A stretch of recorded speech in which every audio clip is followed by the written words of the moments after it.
আসসালামু আলাইকুম এভরিওয়ান, সবাই কেমন আছো? কাছে বা দূরে যে যেখান থেকে আমার ভিডিওটা দেখতেছো সবাইকে আমার তরফ থেকে ভালোবাসা রইল। তো আজকে তোমাদেরকে বলবো যে আমার আজকে সকালে ঘুম থেকে উঠেই কিভাবে 4000 টাকা লস লেগে গেল শুধুমাত্র আমার মেয়ের জন্য। আর আমার মেয়ের জন্য এই টাকাটা আমার পরিপূর্ণ মানে লস, আমি কি বলবো আর। তো ভিডিওটা দেখতে থাকো, তাহলেই দেখতে পারবা কিভাবে আমার 4000 টাকা লস গেল।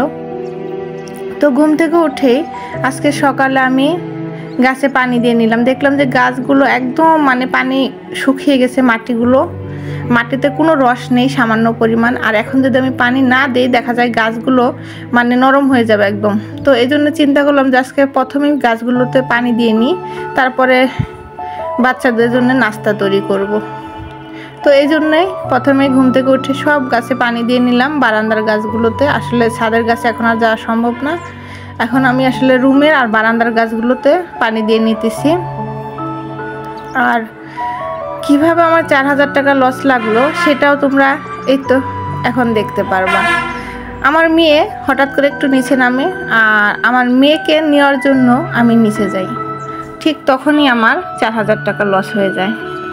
তো মেয়েকে যখন আমি নিচে নিতে যাই, তো আসলে কি আমার বাসার নিচে এখানে মানে একটা দোকান আছে যেখানে মানে কিছু থ্রি পিস বিক্রি করে, পাশাপাশি তারা মানে টেলারিং করে।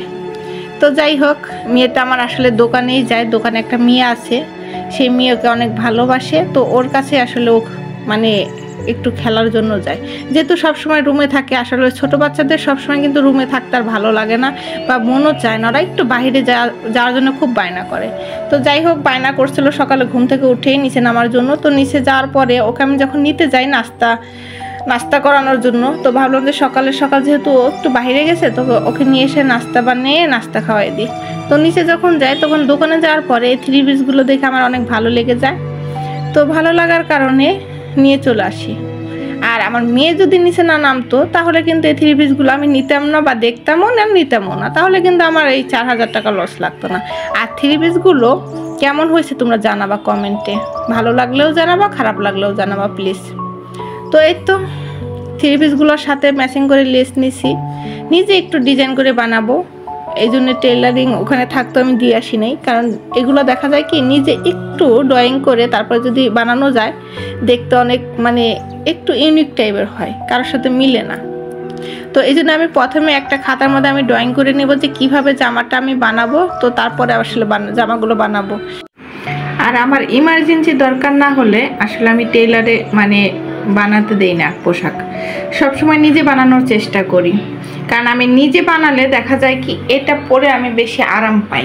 কারণ দেখা যায় নিজের মানে বানানো মাঝখানে আমি একবার পরে দেখি যে আমার ফিটিংটা ঠিকঠাক আছে কি না, তারপরে বানানো হওয়ার পর আবার দেখি।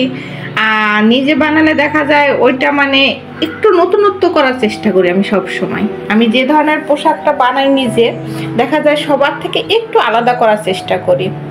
তো এই জন্য আমি সবসময় সময় পেলে আমি নিজেই বানাই, কখনো মানে কারো কাছে বানাইতে দেই না, চেষ্টা করি সবসময় নিজে বানানোর জন্য। আর যখন দেখি না নিজের সময় করে উঠতে পারতেছি না, তখন দেখা যায় বাইরে মানে কারো কাছে বানিয়ে নিয়ে আসি। তো এই তো কথা বলতে বলতে আমার লুডুসটাও প্রায় হয়ে যাইতেছে। এখন ছেলে মেয়েকে সবাইকে নাস্তাটা আসলে দিয়ে দিব, যেহেতু এটা সকালবেলা। তো সকাল আজকে আর রুটি খাইলাম না, প্রতিদিন আসলে রুটি খেতে ভালো লাগে না, দেখা যায় একঘেয়েমি লাগে। এই জন্য ভাবলাম যে আজকে একটু লুডুস করে ফেলি। আর লুডুসে তেমন কিছু দেই নাই, একটু গাজর আর একটু বটবটি এই তো আর ডিম, আর তেমন কিছু লুডুসে আজকে দেইনি, দিয়ে লুডুসটা বানিয়ে ফেললাম। সো আজকে আর কথা বাড়াবো না, আজকে এই পর্যন্তই। আর এতক্ষণ যারা আমার সঙ্গে ছিল, আমার ভিডিওটা পরিপূর্ণ দেখছো, তাদের সবাইকে ধন্যবাদ। আর যারা আমার চ্যানেলটিকে সাবস্ক্রাইব করে আমার পাশে আছো তাদের সবাইকে রইলো আমার তরফ থেকে ভালোবাসা। আর যারা সাবস্ক্রাইব করো নাই তাদের যদি ভালো লেগে থাকে আমার ভিডিওটা প্লিজ সাবস্ক্রাইব করে পাশে থেকে যেতে পারো। আল্লাহ হাফেজ।